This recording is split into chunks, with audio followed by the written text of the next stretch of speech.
tudo bem? Bom dia, ou boa tarde, ou boa noite. Ou boa noite. Hoje nós vamos falar um pouquinho sobre os honorários de sucumbência no processo tributário, não é, Laércio? Nossa, nós temos muitas histórias para contar sobre esse assunto, porque desde que eu me conheço por advogado, esse sempre foi o tema. Como que vem os honorários de sucumbência no processo judicial tributário? E agora parece que está bem tumultuado, né, Camila? Então vamos lá. Para que tenha honorários de sucumbência no processo, a gente precisa primeiro ter uma sentença, né, Laércio? E a gente precisa ser vencedor. Você venceu o processo, teve a sentença ali que diz que você é vencedor naquele processo, aí sim vai ter honorários de sucumbência em favor do advogado, né? Justamente esse é o nosso foco, né? Os honorários de sucumbência ali pro advogado. E aí, a gente entra em alguns aspectos. Sabe o que é uma coisa importante, Camila? Falar também, sucumbência e honorário contratual não é a mesma coisa. Não mesmo. Honorário contratual, quem paga é o cliente. E detalhe, você pode definir o valor e o percentual que você quer. Perfeito, né? no contratual. Exatamente. Na sucumbência, aí com base lá no CPC, a parte artigo 85 do CPC. A parte vencida tem que pagar o advogado vencedor. Veja, então os honorários de sucumbência não é uma verba indenizatória para a própria parte. É uma remuneração do advogado. Do advogado, e é considerada uma verba de natureza alimentícia ainda, de tão importante que é esse valor, né, Alex? E nós temos até nosso próprio estatuto da OAB que separa, fala, olha, esse direito é do advogado, não é da parte.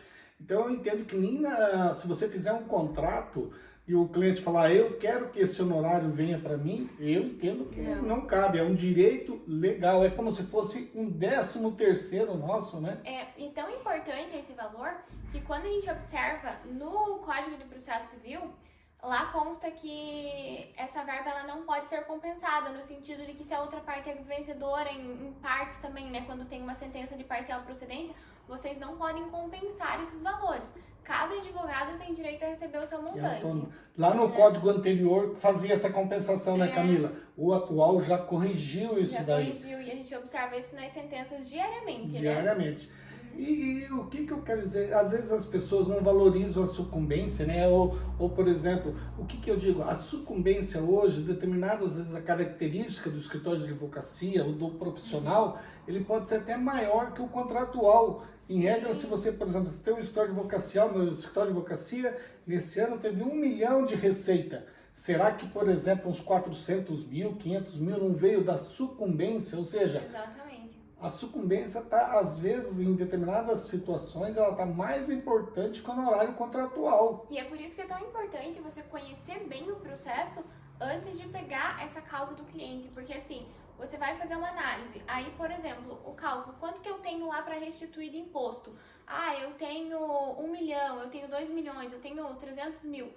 Com base nisso que eu vou fazer o cálculo de quanto eu posso ganhar lá na frente, então que seja uma causa de 1 milhão. Se o juiz arbitra o percentual mínimo, que é de 10%, eu já vou ter 100 mil aí. Mais o do cliente. Exatamente, então, mais o do cliente. Então eu sempre pensei o seguinte, é um direito que o advogado não pode desconhecer. E o que eu vejo aqui que é importante, né? O próprio código agora, ele fixou o seguinte, com os honorários. Eu vou até pegar um código que eu gosto de acompanhar. Tá, artigo 85. Sim. Ele é no mínimo de 10 e no máximo de 20%. De 20%. E tem o que vamos só falar aqui. Os honorários do advogado não são da parte vencedora, é do advogado. Então, se alguém falar, mas eu quero dividir esse valor com você, não, a parte não pode. Então, o que existe é o honorário contratual, que é uma coisa, e sucumbência é outra. E os dois têm caráter alimentar. Os dois têm. E outra coisa, né, como o senhor falou ali do percentual, né, o mínimo de 10% e o máximo de 20%, é necessário se atentar que aqui, ó, no parágrafo 3º do artigo 85, tem uma previsão de que quando se trata de honorários contra a fazenda pública, que é justamente no processo tributário, alguns percentuais devem ser observados quando você ultrapassa um valor. Então, você vai ter o mínimo não só de 10% ou 20%, mas ali tem 8%. Uma tabela progressiva, né? Uma tabela progressiva, que nem aqui, ó. Se a gente for... Vou citar só um, né? Depois a gente passa bem certinho, claro, né? Pra não ficar lendo aqui, ó. Por exemplo, mínimo de 10% e máximo de 20%, quando o valor ali, né, é de até 200 salários mínimos. É o valor do proveito econômico, ou da condenação, da restituição. Ou o valor restituição. atualizado da causa, exatamente. E daí aqui, ó, mais um só, mínimo de 8% e máximo de 10%, quando o proveito econômico ele for obtido acima de 200 salários mínimos, mas até 2.000 salários mínimos. Então aí a gente já pode ter um percentual mínimo de 8%, não mais de 10%, né? Então vai tributando por faixa, né? Isso. Então vamos supor, o salário mínimo hoje, um valor R$ 1.500. Então, 100 salários mínimos dariam R$150 mil. Isso.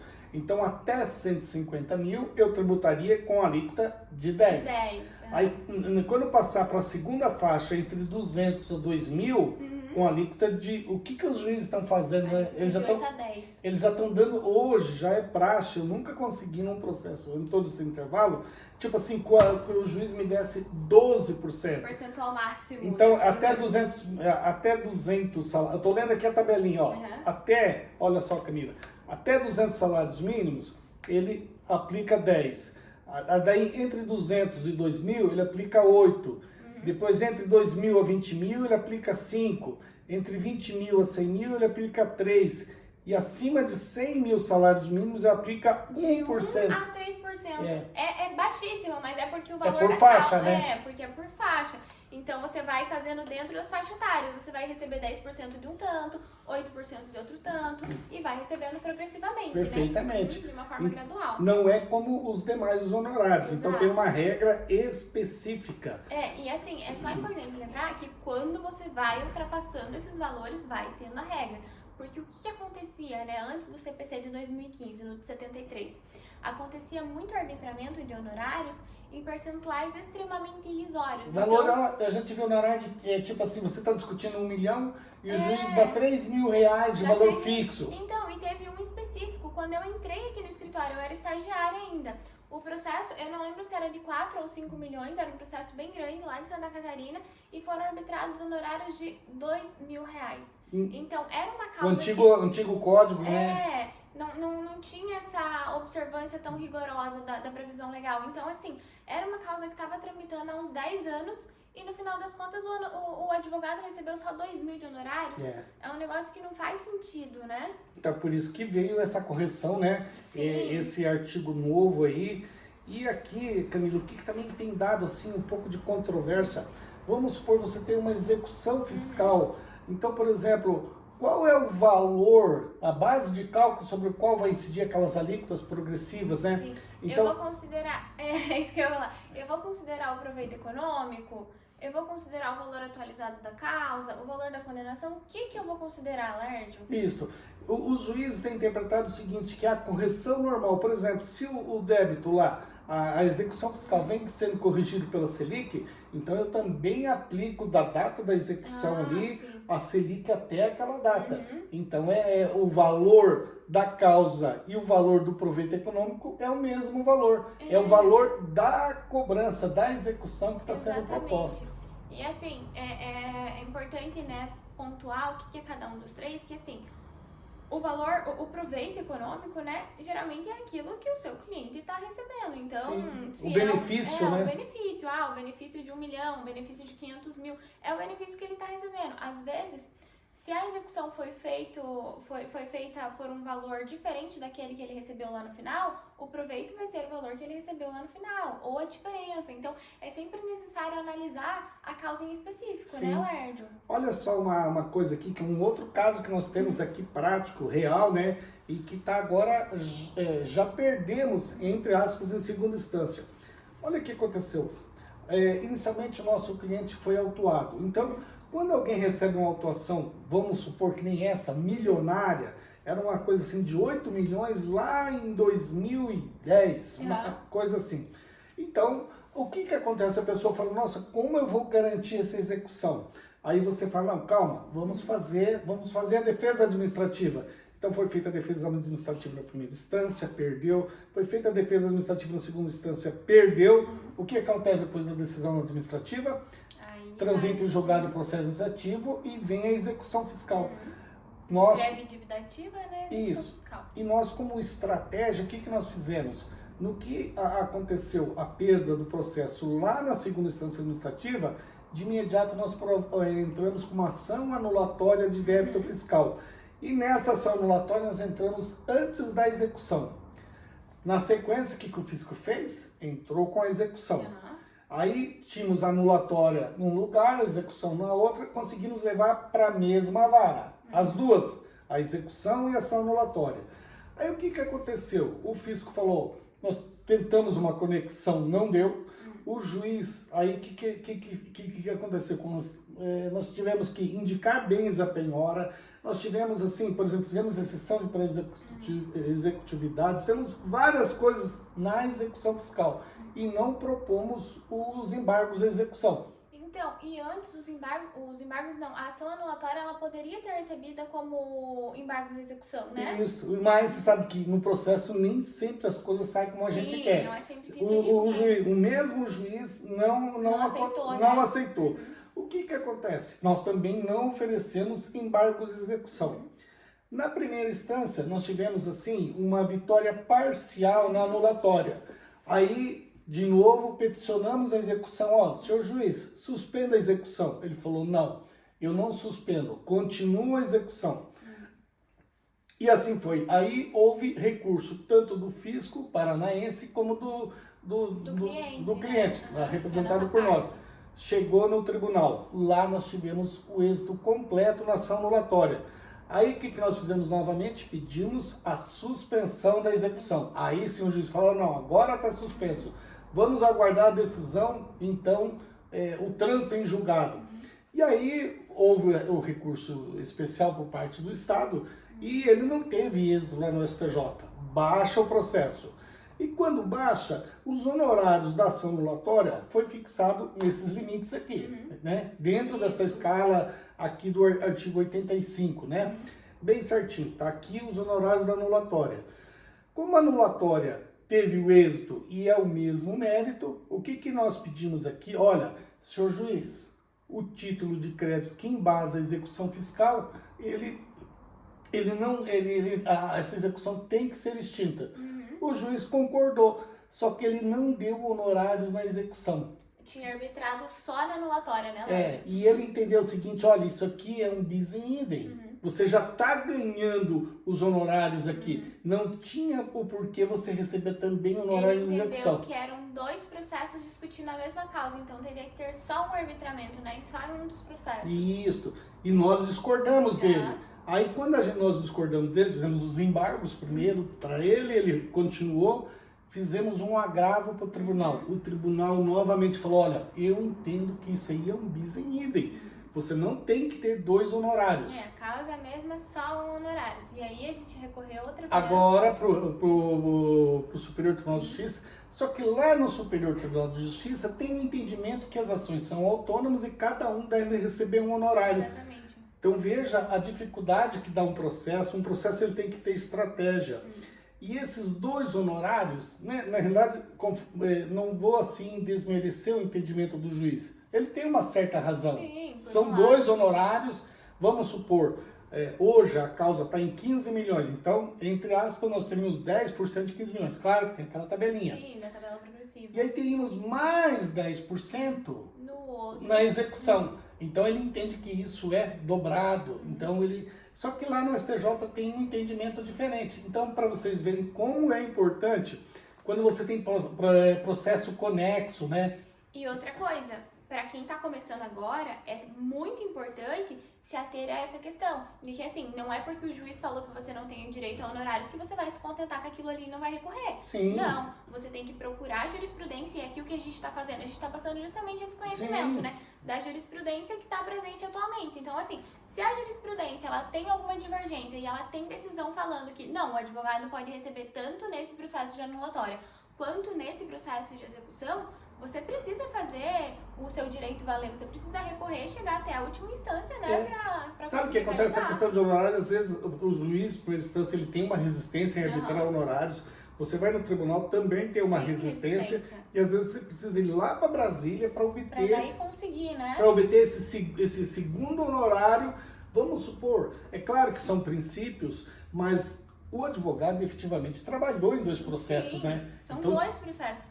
Por mais que o fundamento em si acabe, né, se repetindo, são 2 processos autônomos. são que 2. seguiram. Aham. E outro, o cliente sofreu com aquele processo, ele teve que inclusive nos contratou, né, Camila? Sim. Para ação anulatória e para execução fiscal. Ele pagou por 2 defesas, né? E 2 nós atuamos em acompanhamentos. 2 defesas. Exatamente. Só que na hora do arbitramento, ele entendeu, não, só tem direito a um honorário. É. E outra coisa que a gente tem aqui também, no escritório, que eu até estava fazendo na semana passada um cumprimento de sentença, é que a gente teve arbitramento tanto nos embargos da execução, num outro processo, né? Quanto na execução. Só que o que o juiz definiu? Ele falou assim, bom, eu vou arbitrar nos 2. Pessoal, tô com uma colinha aqui, tá? O juiz determinou, eu vou arbitrar nos 2, mas como os 2 processos têm a mesma causa, eu não vou ultrapassar o percentual máximo de 20%.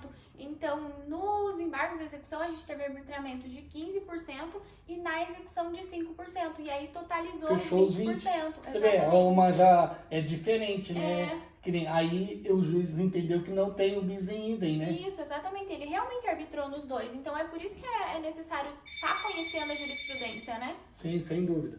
E vamos para o próximo agora. Camila? Só voltando, uma coisinha que eu ia comentar aqui. A gente não falou sobre, sobre causas que têm valor inestimável. E aí, como é que fica? Eu acho que é importante a gente falar sobre isso, né? Você vê que o Supremo agora, nas ações de ordem civil, isso parece que já está superado, né? Então, aí está no problema dos, eles chamam lá no judiciário os super honorários, né? Então, por exemplo, o advogado vai, o valor da causa é 8 milhões e nós vamos ter uns honorários assim, estratosféricos, né? Aí, o que está acabando acontecendo? Os juízes, por conta própria, eles estão entendendo que esse valor é muito alto para se pagar. Então, o que eles estão querendo? Reduzir. Aí eles estão voltando àquela velha tática lá do antigo código e fixando valores pequenos. Exatamente. Tanto em valor de causa que é extremamente alto, quanto em causas que têm valor irrisório, né? Eles estão... Mas para nós advogados aqui está atrapalhando nos honorários maiores, claro, né? Para os de valor irrisório não tem um problema propriamente dito agora de honorários maiores, sim. Porque como que você vai pegar uma causa de 8 milhões, que nem a gente tem causas aqui muito altas, né? Sim. Como você vai pegar uma dessas causas altas e vai aplicar, não, vamos colocar ali só 10 mil. Não dá, a gente tem agora, um escritório trabalhando, né? E agora, Camila, tem um recurso lá no Supremo para definir. O STJ falou, não, tem que aplicar os percentuais inteiros, né? Não pode aplicar essa questão, por exemplo, se o honorário teu seria 1,5 milhão, não pode reduzir para, tipo, 15 mil, 30 mil.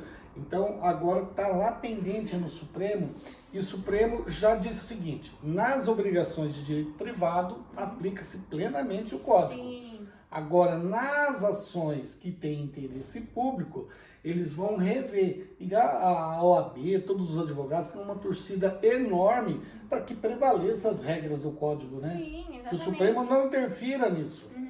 E aí, Laerd, um outro ponto também que é interessante a gente tratar aqui é de causas de prescrição. Isso. Prescrição intercorrente e prescrição de citação. Como que a gente trabalha com relação a isso? Isso. Então, aí, de novo, né, a gente vinha numa situação assim, vamos supor, saiu primeiro aquela decisão do Superior Tribunal de Justiça, Foi a primeira lá, né? em 2018, né, Camila, que ela mexeu nessa questão da prescrição aí, e ela falou, olha, ela deu uma nova visão, e aí, por exemplo, nós tivemos assim, eles falaram, olha, nós vamos ter em torno de muitos processos que as execuções elas vão ser extintas, as execuções fiscais.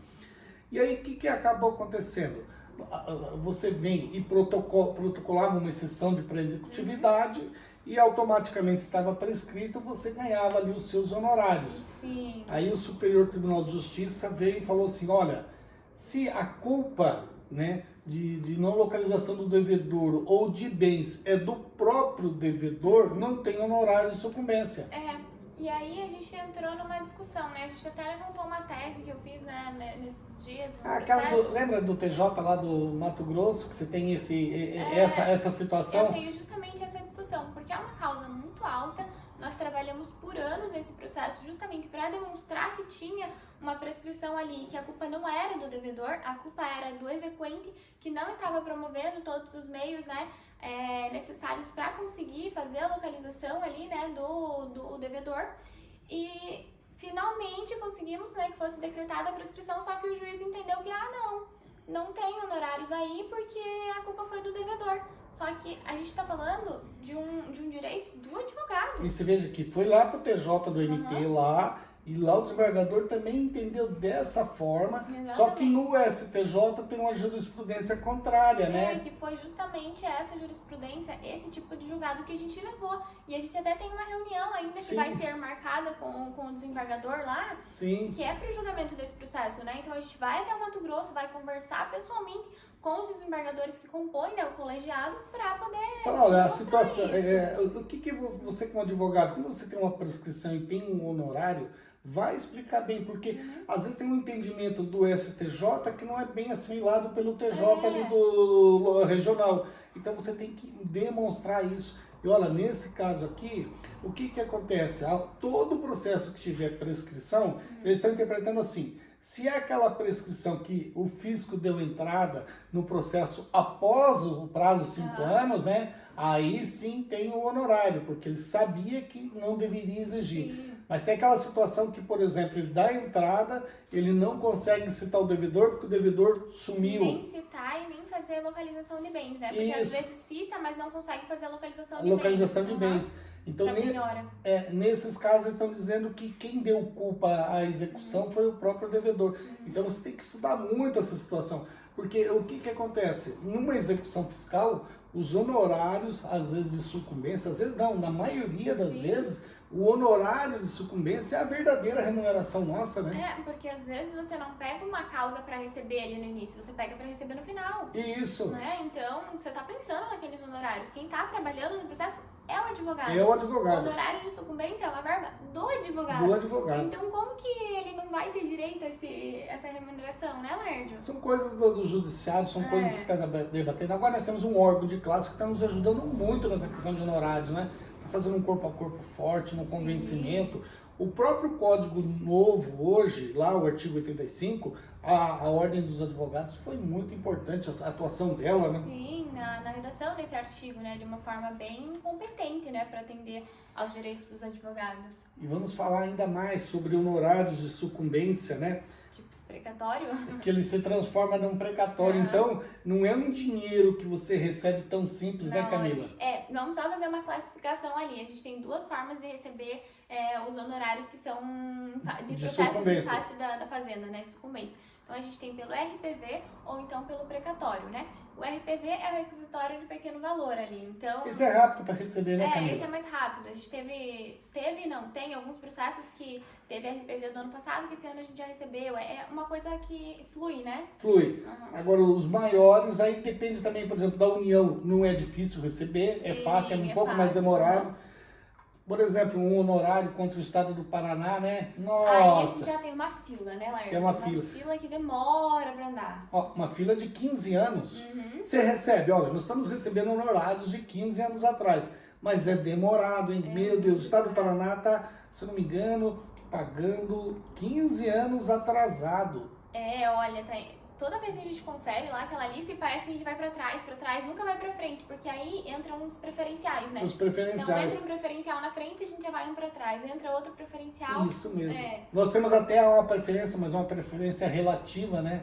Que é a preferência, por exemplo, o Laércio tem a preferência por idade já, né? Entra nos preferenciais. 60 anos eu tenho mais. É jovem ainda, né? Mas a gente tem essa preferência e ainda assim é demorado, né? Por exemplo, vamos supor, o fisco catarinense, aí a fila é de 5 anos. Já é uma fila mais rápida. É uma fila mais rápida. Mas é uma fila, só que eu penso o seguinte, a pessoa fala, mas é um precatório. Só que o precatório, hoje ele é corrigido pela taxa Selic. É a melhor aplicação do mercado financeiro. Né? Compensa muito. Então, eu penso o seguinte, um honorário de sucumbência contra a fazenda, por exemplo, o estado do Paraná, município de Curitiba, é uma árvore que você planta. Sim, você não tem a pressa de colher ela. E até tão bom é o valor, né, digamos assim, que o que acontece, que a gente comentou na última live, que muitas pessoas compram precatórios. Compro. Tem um Então, comércio enorme. É, um comércio enorme, assim, e é aquela coisa, né? Eu realmente quero dinheiro pra hoje. Ok, eu vou abrir mão de um valor, né? Eu tenho ali o deságio pra poder vender, Passa o receber precatório hoje, pra né? frente. E alguém vai receber lá na frente com toda essa correção, né? Sim. E vamos falar aqui uma outra coisa muito interessante, né? Dos honorários que muitos advogados, assim, o concurso de credores, né? Sim. Então, por exemplo, aqui não estamos falando propriamente do fisco, mas, por exemplo, se você tem um honorário de sucumbência contra uma empresa qualquer e ela tem várias dívidas, vários credores, os nossos honorários passam no concurso direto de recebimento, passa na frente de todos, né? Passa, porque é aquilo que a gente comentou lá no início, a gente está falando de uma verba de natureza alimentícia, né? Isso. Então é muito importante. Espero que a gente tenha dado o recado e fique aqui. E veja, nós estamos aqui também, né, Camila, lançando os nossos e-books. Nós fizemos essa live para que você nos conheça das nossas qualidades e compre os nossos e-books. Vamos lançar um curso. Se você gosta do conteúdo, né, se você está aprendendo com o conteúdo que a gente está passando Sim. aqui, né, semanalmente, eu acho que os e-books vão ser muito importantes porque eles trazem muito conteúdo, né, vai enriquecer um advogado que está aí começando, ou um advogado que está trocando de ramo, ou um advogado que já está no ramo, mas precisa se munir de mais material, né, Alherge? Esses e-books são pagos, viu, né, Camila? São. É por isso que a gente está fazendo, né, disponibilizando a venda deles. E tem a possibilidade ainda, se você comprou o e-book, você fala, olha, eu quero falar com o Laércio ou com a Camila. Ou com os dois. Ou com os dois ao mesmo tempo. Então você pede uma videoconferência para tratar daquele assunto, às vezes aquele assunto é um assunto interessante para você tem um problema daquilo, fale com a gente. Também é pago isso daí, né, Camila? Sim, é porque é uma consultoria, claro. né? E outra coisa também, você também pode prestar consultoria assim que você já estiver, né, ali adaptado com o direito tributário, já tiver muito conhecimento. Esse é um trabalho que você também pode desenvolver. A gente presta muita consultoria, né, nossa. Então, se você precisar, é só entrar ali, né, no nosso site, vai ter o valor bem certinho, que eu não lembro agora. Tá lá, mas, assim, tá tudo lá descrito. Sim, tá tem bom? a descrição tudo perfeita ali. Vamos né? nos despedir deles? Até mais, pessoal. Tchau. Muito obrigada.